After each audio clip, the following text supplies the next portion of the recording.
नमस्कार दोस्तों, आज मैं आपको अशोक नाम के एक स्टूडेंट की एक ऐसी हॉरर कहानी सुनाने जा रहा हूँ जो कि पूरे इंटरनेट पे कहीं भी नहीं होगी। अशोक पटना आता है अपने बड़े सपनों के साथ। ये सोच कर आता है कि वो यहाँ पे अच्छे से पढ़ाई करेगा और अपने घर तभी लौटेगा जब उसके पास एक सरकारी नौकरी होगी। लेकिन शायद उसे ये अंदाजा नहीं था कि उसके साथ यहाँ पे कुछ ऐसी डरावनी घटना घटने वाली है जिसके बारे में उसने कभी अपने सपने में भी नहीं सोची होगी। और मैं ये तुम्हें दावे के साथ कर सकता हूँ कि ऐसी कहानी तुमने पहले कभी नहीं सुनी होगी। तो वीडियो को एंड तक देखना। तो कहानी शुरू होती है 19 अप्रैल 2023 को। अशोक अपने गांव आरा से पटना के लिए रवाना होता है। 3 बजे की वो ट्रेन पकड़ता है और पटना उसको पहुंचने में 2-3 घंटे लग जाते हैं, यानी वो 8 या 9 बजे पटना स्टेशन पहुंचता है।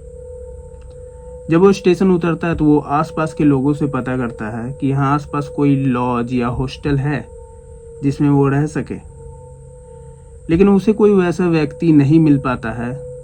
तो वो फैसला करता है कि आज रात मैं इसी स्टेशन पे गुजारूंगा। तो वो पटना स्टेशन के एक कॉर्नर पे अपने बैग को एज अ तकिया बनाकर लेट जाता है, क्योंकि वो पूरे दिन ट्रेन में जो धक्के जो खाया था। आधी रात जैसे ही होती है वो क्या देखता है कि बूढ़ी लेडी, एक ओल्ड लेडी उसे ऐसे ऐसे करके उठा रही है। और वो जब आधी नींद में उठता है तो वो तो पहले से भगा देता है कि जाओ यहाँ से, मुझे परेशान मत करो। लेकिन बूढ़ी लेडी को शायद भूख लगी होगी, उनकी हालत भी काफ़ी ख़राब थी। वो बता रहे थे कि वो काफ़ी फटे पुराने साड़ी में वो लेडी थी और बाल भी उनके जैसे तैसे थे। मतलब वो दिखने में बेहद गरीब लाचार टाइप की औरत थी। दोबारा वो लेडी जब अशोक जी को उठाती है तो वो नींद के कारण चिड़चिड़े हो गए थे। तो वो उसे भगा देते कि जाओ यहाँ से, नहीं तो मैं तुम्हें मार बैठूंगा। अब यार शायद उस लेडी को काफ़ी भूख लगी होगी, तभी तो वो उसे परेशान कर रही थी। तो वो लेडी वहाँ से चली जाती है। अगले दिन सुबह को अशोक जी पता करते हैं कि आसपास कोई लॉज वगैरह है। तो वो उन्हें एक लॉज का पता चलता है, एक बॉयज़ हॉस्टल था। तो वहाँ जाते हैं, उसके मकान मालिक से मिलते हैं।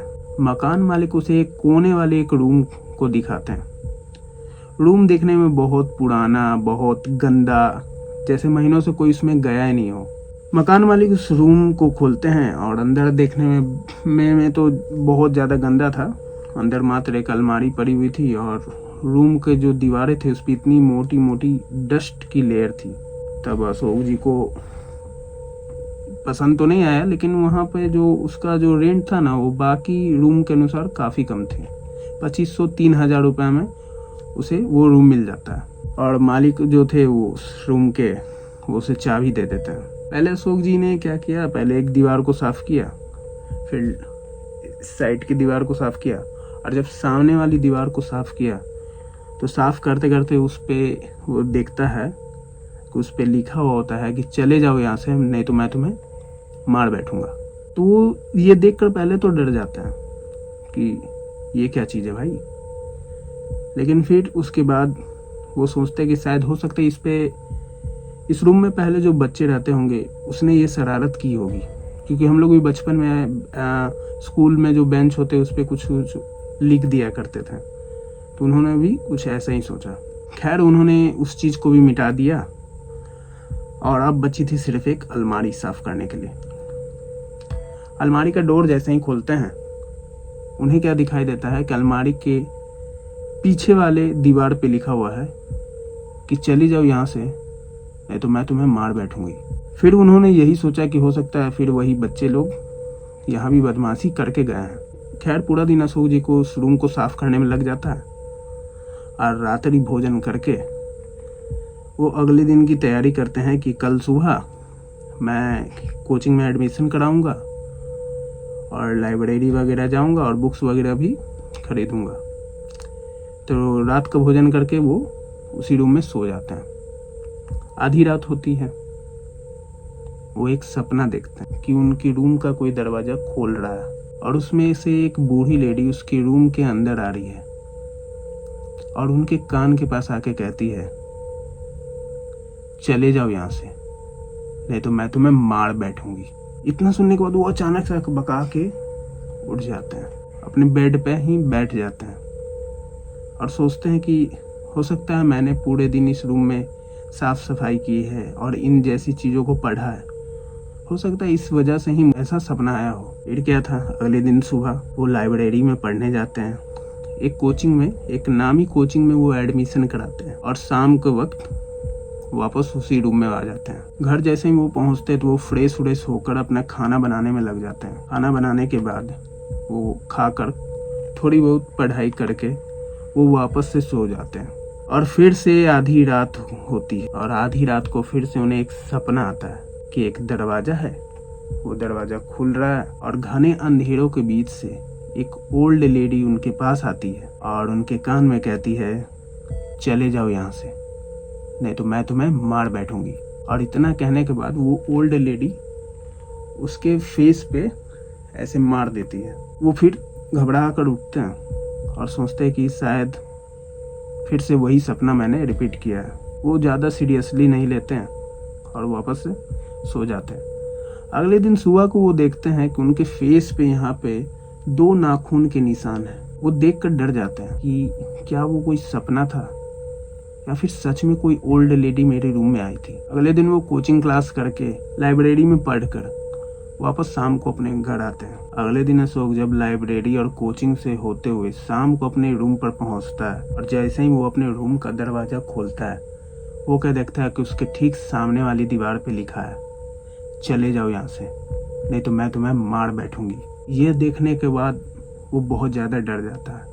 वो उस घर के ऑनर को बुलाता है ये दिखाने के लिए कि किसी ने उसके साथ शरारत कर रहा है कोई, और वो उसके दीवार पे बार बार कुछ ना कुछ लिख दे रहा है। वो जैसे ही उस घर के ऑनर को बुला कर लाता है तो वो क्या देखता है कि वहाँ पे तो कुछ लिखा हुआ ही नहीं है। फिर क्या था, ये देखने के बाद वो बहुत ज़्यादा डर जाते हैं। फिर उन्होंने लगभग 10 बजे क्या देखा, पहले तो वो सोचे कि हो सकता है ये मेरे दिमाग का कुछ वहम होगा, कुछ थकान के कारण मुझे ये सब चीज़ें दिखाई दे रही है। फिर वो अपना खाना वाना मस्त बनाकर खाना वाना खा लेते हैं। लगभग 10 बजे जब वो सो रहे होते हैं अपनी लाइट्स को ऑफ करके, तो वो देखते हैं कि उनका फ़ोन डिस्चार्ज हो चुका है। तो फ़ोन को चार्ज लगाने के लिए जैसे ही वो उठते हैं और लाइट्स को ऑन करते हैं तो वो क्या देखते हैं, उनके दीवार पे साफ साफ लिखा हुआ है कि चले जाओ यहाँ से, नहीं तो मैं तुम्हें मार बैठूंगी। फिर क्या था, ये देखने के बाद वो बेहद डर जाते हैं और उन्होंने अब फैसला किया था कि अब मैं इस रूम में नहीं रहूंगा। वो अपने बैग में सारा सामान समेटकर बिना किसी को बताए उस हॉस्टल से निकल जाते हैं। पहुंच जाते हैं रात के 10 बजे उस पटना स्टेशन पे। वहां पे वो जो पहुंचते हैं तो उन्होंने इंक्वायरी से पता किया कि अब आरा के लिए कितने बजे ट्रेन है। तो रात के 1:30 बजे एक ही ट्रेन थी। अब उन्हें 2 घंटे वहाँ वेट करना था। तो वो क्या करते हैं, अपने बैग को एज ए तकिया फिर से बनाते हैं और वहीं पे लेट जाते हैं और उनकी आंख हल्की सी खुली हुई थी। वो क्या देखते हैं, एक बूढ़ी लेडी आती है जिनका बाल वगैरह कुछ ऐसे बिखरा हुआ है, जो कि दिखने में बेहद डरावनी लग रही है, और उनकी एक क्रीपी सी स्माइल जो कि कुछ ऐसी दिखती थी। ऐसी स्माइल के साथ वो उस प्लेटफॉर्म से उतरती है और बीच वाले पटरी पर जाकर ऐसे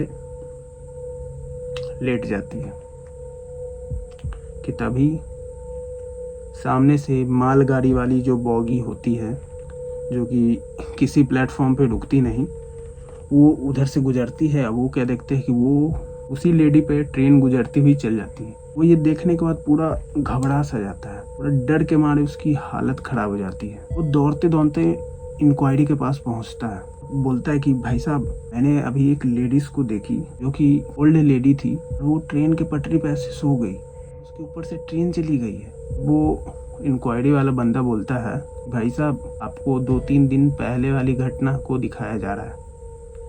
दरअसल जो आपने अभी बताया वो 3 दिन पहले की घटना है, जो कि एक ओल्ड लेडी थी, उस बेचारी को किसी ने खाने तक को नहीं पूछा। यहाँ तक कि मैंने ये सुना है कि वो किसी से कुछ खाने के लिए मांग रही थी तो कुछ व्यक्ति उसे भगा दिया करते थे और भूख से तंग आकर उसने आत्महत्या कर ली वही बीच वाली ट्रेन पे। तो हो सकता है कि आपको वही चीज़ दिखाई दी हो, क्योंकि 2-3 दिन से मैं काफ़ी लोगों से ये चीज़ें सुन रहा हूँ। उसे भी याद आता है कि जब वो यहाँ पटना रहने के लिए आया था, उसे एक लेडी ऐसे ही तंग कर रही थी, मतलब उसे भूख लगी थी। तो वो डर जाता है और वो उदास मन से ऐसे सर को नीचे करके अफसोस जताने लगता है। तभी इंक्वायरी वाला बंदा जो था वो ऐसे सर उठाकर कहता है, चले जाओ यहाँ से, नहीं तो मैं तुम्हें मार बैठूंगी।